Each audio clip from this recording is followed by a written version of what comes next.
Hi, everybody. Welcome to another edition of the Dr. B Show. I interview President Michael Baston from Cuyahoga Community College. He's an amazing human being. He remembers me as a student a long time ago. We've been in touch ever since, and he's just an awesome human being. I love that. I love our connection, and I look forward to a Cleveland Guardians game at some point down the line. Nevertheless, enjoy the episode. Hi, everybody. Welcome to another edition of the Dr. B Show. I have an honor and privilege of having my mentor and friend, President Michael Baston. President Baston, how are you, sir? I am spectacular, Dr. B. I'm excited to have you on this show, and from one Dr. B to the other, let's jump right into it. I love it. Tell everyone about yourself. Let's start with that. Well, I am the president of Cuyahoga Community College in Cleveland, Ohio. There are about 41,000 students and nearly 3,000 employees in the great state of Ohio, and we are in our 60th year. We have served more than 1 million residents in our community, helping them build the skills to succeed. So I am very proud of the good work that happens here, and certainly I've been in higher education for more than 25 years and had the privilege of being a part of your educational journey at Berkeley College, where I was the Dean of Student Development Campus Life. For more than a decade of our New York campuses. So I'm excited to be with you and very, very proud of the work that happens at community colleges to transform lives. Thank you, absolutely. And then we'll talk about that in a minute. So you were at, you went to school at Iona University, Brooklyn Law School to pursue your Doctor of Law, and then your Doctor of Education from St. John's Fisher College. How did all, between Iona, Brooklyn Law, St. John's Fisher College, how did these three experiences assist you in what you're doing today?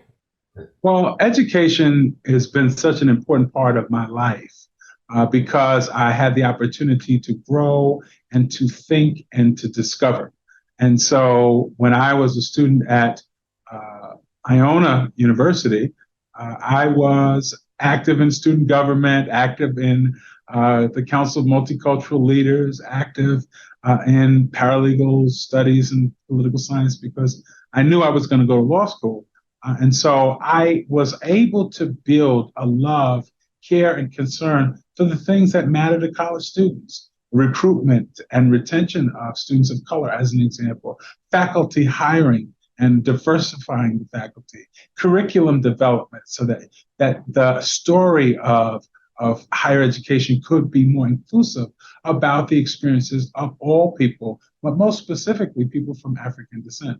So it is that work as a student and as a student leader that when I went to law school and began to do public interest work, I ultimately graduated and began to represent that very college. So I was an attorney for Iona College and started to teach paralegal studies programs at some of the various academic clients we had in the law firm. And that's where I got that love for students. And ultimately, that work as a student activist shows up now as an activist president in a college. I love that. All these years later, right? It all starts at the foundation at the student level and to what you're doing today, right? So I love it. I love it. We mentioned earlier in your first question, and when the first question that the response to my first question, you had several roles, including the dean, student development, campus life at Berkeley, also the VP student affairs, and associate provost in LaGuardia, of course, the president of Rockland Community College. How did these roles help you into what you're doing today? In all of the institutions that I worked at, we always had this common belief that students come first. We all had this common belief that students are the center of all that we do, whether it was working with the students at Berkeley College, where students come first was the mantra of our institution there, and even at my work at LaGuardia and Rockland, always centering critical discussions and questions around how does this decision impact students? Whatever our financial decisions we have to make, how does it impact student success? When we think about the kinds of ways in which we take limited resources and expend them, how is this expenditure in service to student success? And so when we think about assessing our impact How are the things that we're doing improving the quality of lives and experiences of our students? All of those experiences are now on display here at Cuyahoga Community College because I've been steeped in that for so many years.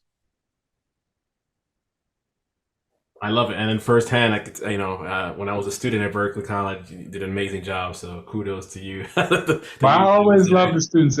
One thing my students know, I always love my students. When I had my inauguration here recently, one of my students, Bootsy, came all the way from New York. And I hadn't seen her in almost, I would say at least 15 years. And she said, the reason why I got on a plane to fly to Cleveland is to let you know that you made a difference in my life. You made an impact in my life. When my father passed away as we were preparing for graduation, you comforted us. You moved us. You continued to push us to continue to dream and believe in ourselves. And me and my sister now today are at the top of our chosen professions because somebody cared. And so I'm only staying for the ceremony and then getting right on a plane to go back to New York. But I wanted to bring these flowers to you and your wife. I want to tell you thank you and to tell your people in this new community that this is the type of person that's here. And so regardless of whatever's on my resume, that CV means nothing, but Boosie's comments mean everything. I love it. I love it. Yeah, absolutely. And I wish I would have gone as well. I couldn't make it. But I'm sure we'll see each other in person at some point, right? Oh, yes. Absolutely. Absolutely. So just before I get into more of the technical stuff, what do you consider your leadership style and why? Is it transformational? Is it servant? There's other ones out there. If you could define it, what do you think it'd be? I'm a provocateur. I promote disruptive thinking. Yeah. I promote inquiry. I promote sort of shaking of traditional norms that are oftentimes orchestrated to make the institutional stronger, but don't necessarily serve the students well. And so there was a book that came out with some friends of mine, which the title of it was, Are We Student Ready? Because the question has always been, are students ready for college? And we flipped that notion of not whether students are ready for the college, but is the college ready for the students? Have we designed our experiences in intentional ways that allow students to be the center of our decision making? So when I think about my leadership style, it is always provoking people to ask the next question, provoking people to ask the critical question, how does this decision impact student success? So I can't say that it is transformational, or I can't say it is servant leadership. I think it's a combination of all of those, because to serve is to inquire. You can give people what they don't need and call yourself a servant leader. But if you're a real servant leader, you're asking people what they need, you're not telling them what they need. And then you are meeting the moment, whatever that moment calls for. So it's not just transactional, it's not transformational, it's not, all the traditional, sort of notion. The definitions, right? Point of view, I'm a provocative leader. I love it. You're right. Sometimes we always say, hey, it's in the best, getting the students ready for college. But yeah, I it's great that you flipped it, and which is the opposite. Or is the college ready for the students, right? Because the demographic changes, every day. So that's a great point. 100%. I mean, when you think about, there's a framework called the Lost Momentum Framework. And in this framework, the authors of the framework talk about the fact that there's things that an institution can do to help students gain momentum. But there's also things an institution can do that cause students to lose momentum or to lose the student in altogether. So the question is, are you intentionally designed in ways that will enable students to have the momentum to finish what they start, but not just finish and thrive? Exactly, exactly. Which segues to my next question. Everything all connects for a reason, the way I structure it, right? So I know, I understand that Tri-C is part of 23 current community colleges, correct? 23, considered 23 college in the state, right? So there's no secret. There's several advantages to a community college, including affordability, smaller classrooms, workforce development, etc. So I remember growing up, there was a stigma that of community colleges and going straight to the 4-year institutions. Um, why do you think that is, or what do you think we could do to make that shift in stigma? Well, I think that the stigma has abated tremendously, and I'll tell you why. The rising cost of four-year education, with outcomes that haven't been so hot either. So one of the things that we've talked about in the four-year space, you can have a great four-year, and I promote a baccalaureate education, no doubt about it. It is still the accelerator to economic opportunity. But if you have an academic major that gives you a bachelor's degree where you can't get a job afterwards, that you don't have a viable career afterwards, you may be a wonderful broad thinker who can't get a job. When I went to college, I majored in political science. There's nothing wrong with majoring in liberal arts or humanities programs. I majored in political science. But if I didn't go to law school, what was I going to do? CNN wasn't waiting to put a seat on the stage for me to sit at the table and pontificate. Right.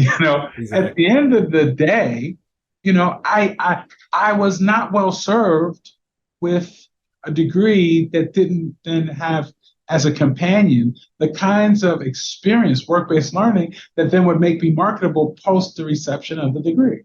But that's not just in political science, it's in a lot of different areas. I don't knock philosophy. I think it's wonderful. But you have to connect it to something so that ultimately, unless you're going to teach philosophy in a college, which there are not a whole lot of philosophy teachers, what are you going to do with that degree? Right. You got to then elevate the skills, and that's what community colleges do very well. What we do is we say to young people, find your purpose, and then allow that purpose to be fueled with passion so that you can progress. And if you want to go to a four-year institution afterwards, at least you will have had some work-based learning opportunities embedded in your educational experience, or you would have something tangible that you can then go into your four-year experience, or you can go right into the world of work. And today, with the rise of the gig economy, the idea that people can become more entrepreneurial, there is a fundamental question that's before us, which is saying, is the value of a college education what it was? When I can do DoorDash, Uber Eats, and all these other things. Now, the naysayer can say, well, you can't get a pension from that. There's no future in that, all that kind of stuff. Tell that to somebody who actually is getting paid 2 hours after doing a service and not having to wait every 2 weeks and not having to actually worry about some of the immediate needs, because if I have to take care of my children, I can work my schedule around my life and not be confined to 9 to 5, Monday to Friday, in an office cubicle downtown for 40 years, so that I can die 2 years after I retire, and then finally take a vacation. So it's the world has changed. I agree. And we have to understand that I am in no way putting down four-year education or baccalaureate and post-baccalaureate. In no way. What I'm saying is that the choice architecture today is different, particularly in the post-pandemic environment. And so we, in the 2 or 4 year space, have to be mindful of those changes. No, absolutely. I agree. And I think the pandemic has exposed us to the flexibility, right? And people working remote, and like you said, people being able to do DoorDash or Uber Eats and do it for 2 hours, pick up their kid from school, drop them off, and then going back on the road. It's just, there's a lot more flexibility, right? So I agree with you 100%. So that's what corporations and organizations and entrepreneurship, for that matter, have to take that all into consideration, right? So I love it. What do you think are the 3 most important roles in a community college? First and foremost, community colleges offer you the opportunity to engage in purpose-first thinking. What is your purpose? What are you trying to accomplish? What's your passion? What do people say you're good at? What are the things that fuel you? And so the first thing that a community college offers is students the opportunity to have a focus on purpose first. The second important element of community college is the community and the support that comes in this community structure. And so there's significant amount of wraparound supports in the community college on a whole host of opportunities, childcare in some instances, or, additional support services, a whole host of services that are built into the community college model to ensure that that person is able to be viable as they move forward. So that's the second thing I would offer. The third thing is proof. If you graduate with a degree from a community college, it's proof that you can do anything you set out to do. And so we often talk about sometimes maybe the enrollment declines, or that the graduation rate is not as robust as we would like. What we don't talk about are all the folks in the four-year institutions that never finished, all the millions of people that have some college and no degree that didn't start a community college. Right. And so we've got to be real about the fact that we take the top 100%. We don't pick winners and losers. Everyone is a winner that comes to a community college. And while you might not be appropriate for every program we have, there is a program for you. And meeting you at your level of preparation is our specialty. Those are the kinds of things that make community colleges distinctive. I love it. I love it. It's all about purpose and all about being able, there's a program for everyone, right? 100%. Which is a segue to my next question. So I know the Ohio Association did some research of community college. I think it's over 300,000 students statewide, right? And they pride ourselves on three pillars: advocacy, policy, and professional development. So what are some of the initiatives that Tri-C is doing to kind of help drive those pillars more? Well, clearly we are working very closely with K-12 partners to ensure that there's a seamless transition from, into post-secondary. But then we're working with our 4-year and up partners to make sure that there are ladders of opportunity educationally and economically. So we are truly the bridge to both parts of the higher education ecosystem. And then our reach is even beyond that ecosystem in terms of sort of the advocacy and the professional development. We are preparing the essential workers for our country. That nurse, he probably was prepared at a community college. That firefighter, that police officer, that person who's working at many of the retail areas that went to the community, they all came through the community college. So we really don't recognize sometimes the essential role we play in actually producing the essential workers of our country. The folks that were so instrumental in the pandemic, well, of course, the scientists and the doctors, but all those nurses and patient assistants and all those people that dropped off your groceries at your house, all of those folks are likely community college graduates. So it is important for us to make sure in our advocacy role that we fight for resources for us to continue to be an affordable option for folks to get that education, because that investment invests in our country.